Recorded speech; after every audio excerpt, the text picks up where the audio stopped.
Hello again, everybody. Attack is here with the attack line for Monday, May the 6th, 2013. Alright, hope everybody had a great Cinco de Mayo weekend. I sure did. I had a good Cinco de Mayo weekend with two great gigs that kick off my current leg of spring shows, the Channel Z Tour, as I'm calling it. Starting off with my gig on Friday, which was the 40th anniversary party for Eisenhower High School held at the North Macomb Sportsman Hunt Club. Now, I'm a Romeo graduate. I went to Romeo High School, graduate of the year 2007, and Ike's been one of our enemies when it comes to athletics, basketball, hockey, football, etc. So it's kind of weird for me to DJ an Ike thing. Romeo Pride and all. But it was still a decent show. I thought the show was going to be different than it actually was. I thought it would be more laid-back affair, with old staff members there, and they were old staff. I thought it would be more alumni, students, but there wasn't. Mostly faculty and staff, including current staff, especially including the current principal of Eisenhower High School, Miss Chesney, who I've known for almost 10 years. Because she was my ex-middle school teacher at Powell Middle. Then she was assistant principal at Powell on Romeo until she went to Eisenhower. So I expected more of a laid-back affair, but it ended up being more dancing than I thought it was going to be. There was a lot more dancing. Not a whole lot of dancing, but still more than I thought there was going to be. Line dances didn't work as much as I thought they were going to, but disco worked. Played like Boogie Oogie Oogie, and they got them on the floor and playing a lot of disco, like playing the funky music, Open Fire, etc. Even some cheesy 90s work, like AC/DC, Journey worked. And I thought 80s was going to be a lost decade. That's why I'm happy Journey and Def Leppard, AC/DC kind of worked. But new stuff didn't work that much, They were teachers, so they want to be all sexy for the night. Especially with Cinco de Mayo being yesterday. But it was still a better show than I thought it was going to be. But a good way to kick off my tour, decent show, and good weather again here in Michigan all weekend. And also on Saturday after that Eisenhower show, I did a communion for a 6-year-old girl named Ray Lynn, who's a niece of one of my longtime friends of mine who I mentioned on the Atakline, I think, Monday or Tuesday or Wednesday. I mentioned this tour. I've known a teacher for over 20 years, about 20 years, Mr. Seco, who I did the communion for her niece. And I thought the communion was going to be better than the Ike show. But Ike show was better than the communion. Because communion, there was only wine there for alcohol. It was a Christian family. It was a communion. That was more laid back than Eisenhower thought Eisenhower was going to be. I thought Eisenhower was going to be the laid back party. I thought the communion was going to be the party. But communion was more the laid back party. But there was some dancing, but not much because there was no alcohol besides wine. And plus, the Red Wings won in the playoffs, losing yet again to the Anaheim Ducks in Game 3. So, of their playoff stint. So there you go. That's my 2 gigs for the weekend, past weekend. I got 3 gigs upcoming this weekend, starting Wednesday at St. Tito's. I'm doing a fundraiser for the family of Sandra Lope. Probably heard about her getting killed after leaving St. Tito's one night. I'm doing a fundraiser there Wednesday. So I may or may not make an attack line Wednesday. I'm still undecided. If I do make an attack line, it'll be earlier than 6. Because I got to do a sound check at 5. Because it's a fashion show that I'm doing this fundraiser. Because I got to do rehearsals with the dancers and the fashion models, per se. Then Friday I got a Splash Bash. Saturday I got Jefferson Street Pub. So that's my gigs for this upcoming weekend. Now, on with your entertainment news of the day. Starting with the #1 movie in America. Well, we kind of thought what was going to be the #1 movie this weekend. And it was Iron Man. Iron Man 3. We all knew that was going to be #1 for sure. Iron Man 3, like I mentioned. But we knew one other question that needed to be answered. How much would it make? Well, it made $174 million over the 3-day weekend, making it the second largest opening weekend in history, next to the Avengers, which made $207 million last year. Iron Man 2, which was released in 2010, which I saw, made $128 million in the 3-day weekend. So Iron Man 3 made more than Iron Man 2. Probably Iron Man 4 is probably being greenlit as I speak after this huge success. So there you go. Iron Man 3, #1 with $170 million. 74 to be more exact. Now, on with award show news. Now, I mentioned on Wednesday, I think Wednesday or Thursday's attack line, I mentioned that the CMT Awards announced their hosts, which are Jason Aldean and Kristen Bell. Kristen Bell hosting for the second year in a row, but getting herself a new co-host instead of Toby, Jason Aldean. But now, they announced the nominees today. Jason Aldean is one of the main nominees. Leading the nominees with 4 each is Miranda Lambert, Luke Bryan, and Eric Church. In 3 nods each, Kenny Chesney, Rascal Flatts, Florida Georgia Line, and the host, Jason Aldean. Now, the nominees are on CMT.com. You can vote for every category, including, of course, the big one, Video of the Year. Now, this year, there's 12 final nominees, which you can vote 6 out of those 12 will be finalists. So, the first 12 finalists are announced right now, but those 12 will whittle down to 6, which will be announced the night of the show. You can vote the night of the show of the remaining 6. As right now, the 12 finalists for Video of the Year for CMT are Brad Paisley for Southern Comfort Zone, his co-host on the CMAs, Carry on the Road, We're Blown Away, Eric Church with Springsteen, Florida Georgia Line with Cruise, Wanted by Hunter Hayes, 1994 by Jason Aldean, Come Over by Kenny Chesney, Little Big Town, Tornado, Kiss the World Goodbye, Luke Bryan, his co-host Blake Shelton's wife, Miranda Lambert with Mama's Broken Heart, Taylor Swift with We Are Never Ever Getting Back Together, and Tim McGraw with One of Those Nights. Male video, we got Hunter Hayes, Luke Bryan, Kenny Chesney, Jason Aldean, Eric Church, and Blake Shelton. Female video, I'm not going to tell you the song, to tell you the artist. Carrie Underwood, Faith Hill, Janet Kramer, Casey Musgraves, Taylor Swift, and Miranda Lambert. Duo video, we got Big and Rich, Thompson Square, Florida Georgia Line, and Love It That. Group video, we got Lady A, Little Big Town, Pan Perry, Rascal Flatts, Vince Duraney's, and ZBB's Zach Brown Band. Breakthrough video, I call it Best New Artist. We got Dustin Lynch, Florida Georgia Line, Janet Kramer, Kip Moore, Casey Musgraves, and Randy Houser. Collabo video, we got Brad Paisley and Joe Walsh from CMT Crossroads, Rocky Mountain Ray. We got Jason Aldean, Luke Bryan, and Eric Church, only way I know for the CMAs. Kaylee Clarkson and Vince Gill, Don't Watch, also for the CMAs. Kenny Chesney and Jim McGraw, Feel Like a Rock Star. Rascal Flatts with Journey, Change from Crossroads.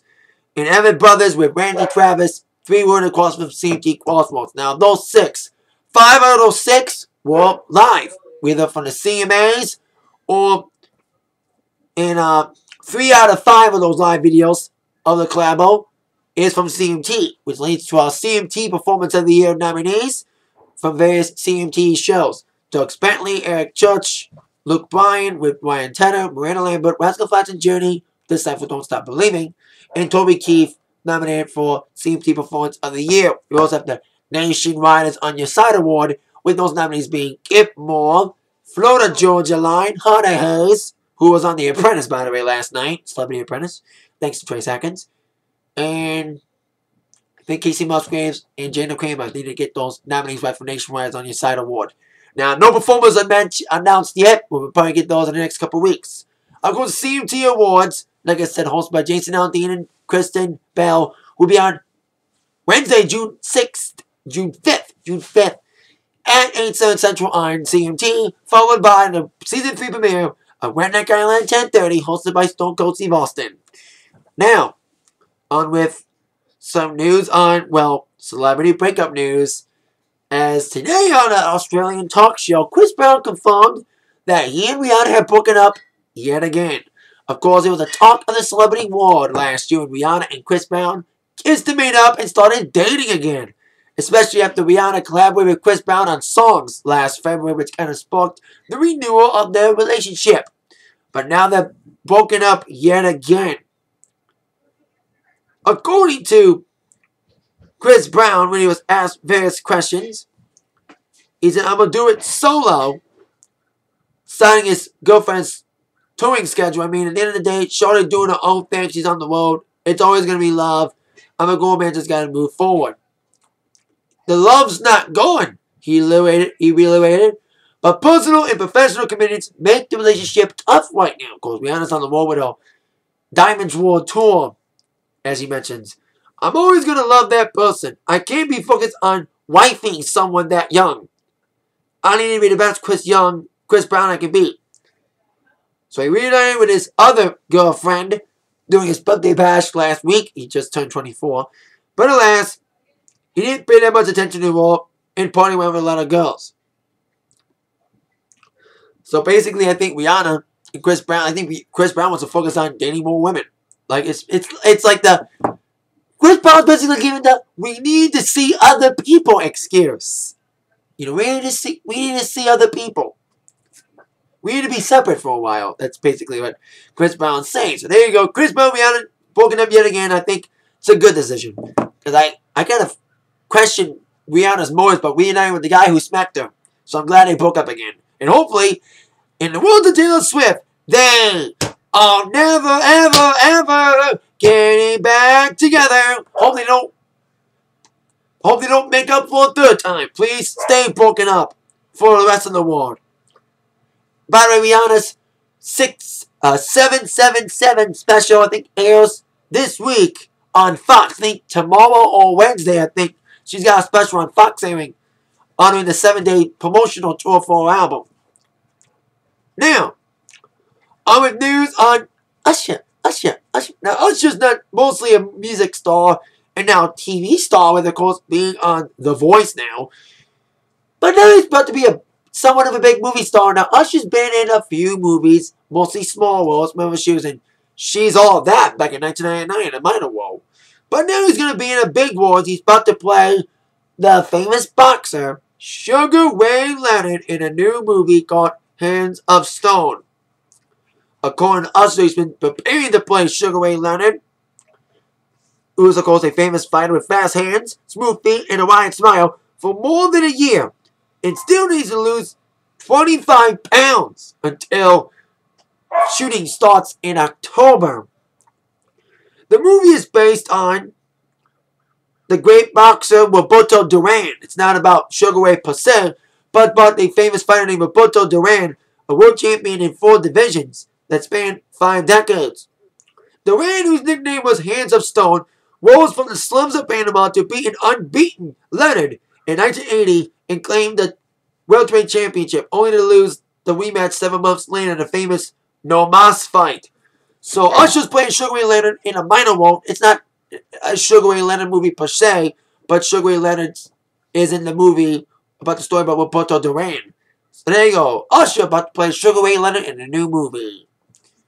Now, on the news on a man who's also made a big splash in movies as of late, but now is focusing once again on music, Justin Timberlake. He's been on a roll lately. The 2020 Experience heating up the charts, especially with Mirrors, the second single heating up radio.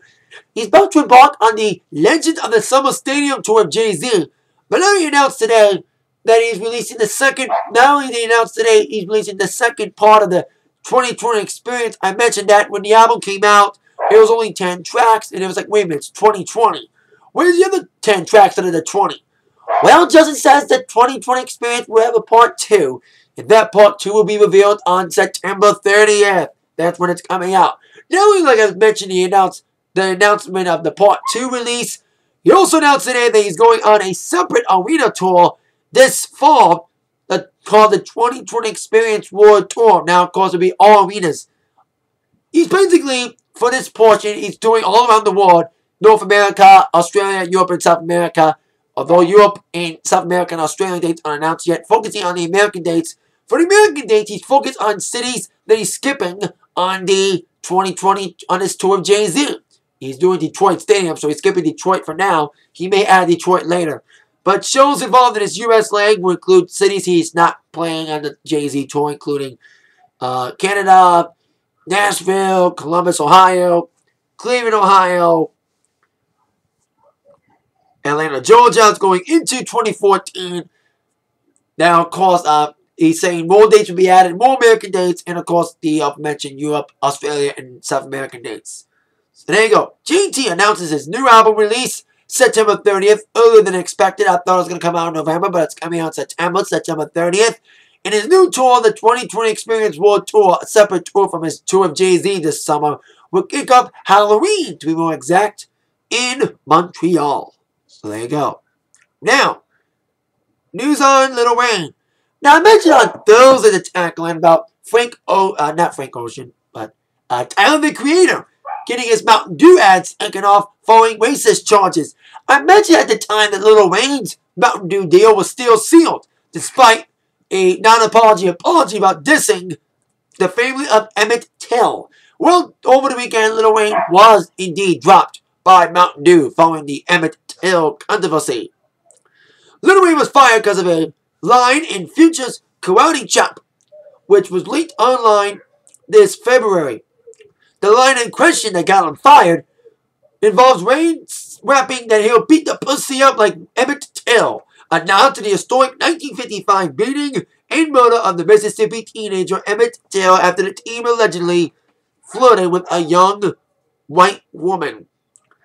Emmitt Till's family was upset with the quote and wanted an apology from Lil Wayne. But Lil Wayne issued kind of a apology, but not really. Like, I'm sorry, I'm sorry, but not exactly. The apology wasn't good enough for the Till family, and they wanted him fired from Mountain Dew, which they did, saying that we do not plan any additional work with Lil Wayne moving forward. His offensive reference to a revealed civil rights icon does not reflect the values of our brand. Now, the apology was not a big apology. It was, as a recording artist, I've always been interested in wordplay. My lyrics often reference people, places, and events in my music, as well as the music that I create, all for other artists. It has come to my attention my lyrics for my contribution to a fellow artist's song has deeply offended your family. As a fellow myself, I cannot imagine the pain that your family has had to endure. Kind of a insincere apology. That's why I didn't accept it. That's what they wanted him fired from Mountain Dew. So there you go. Lil Wayne being dropped by Mountain Dew following the Emmitt Till controversy. Now, Lil Wayne's on tour, about to be on tour. JT's on tour announcing. And over the weekend, Rolling Stones kicked off the much ballyhooed 50 and Counting tour in Los Angeles. On Saturday night, having guest appearances from Gwen Stefani and Keith Urban.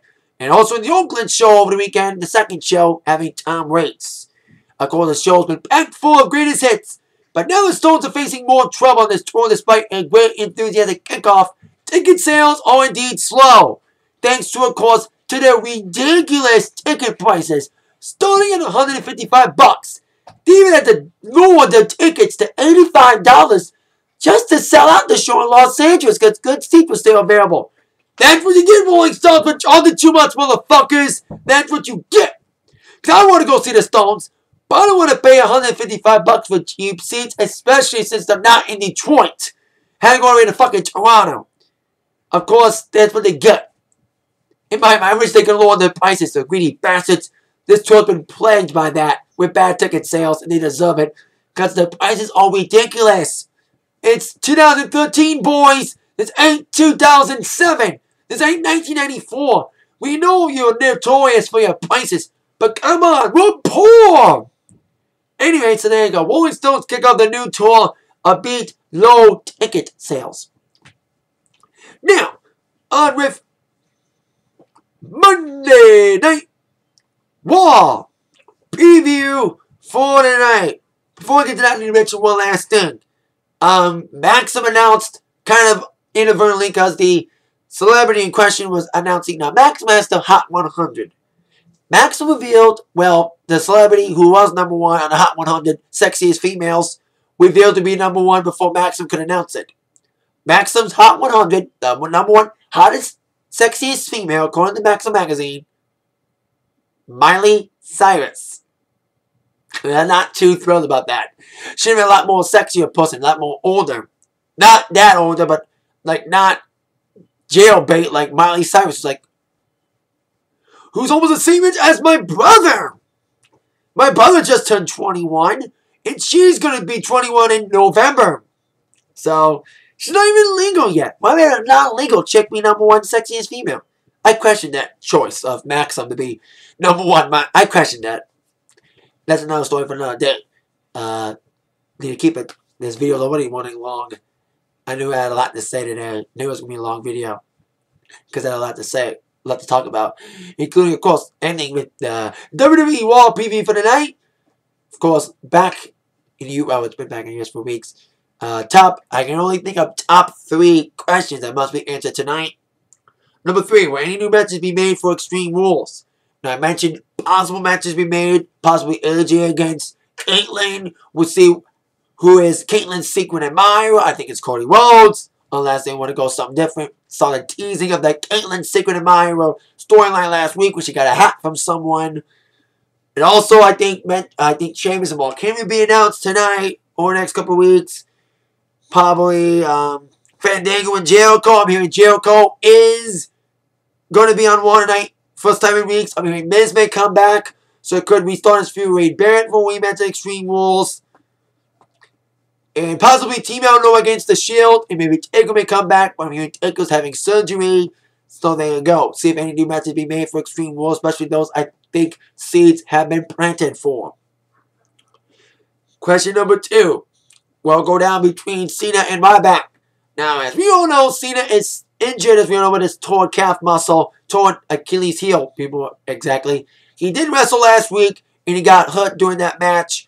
And we still have no word on whether or not he'll be defending his title still. As of right now, as of this video, John Cena is still going to defend the WWE Championship on May 19th against Ryback. So we'll see if Cena finally forfeits the title or not tonight. Will Super Cena finally give in and finally leave the company for a while because of his injury? We'll soon find out tonight.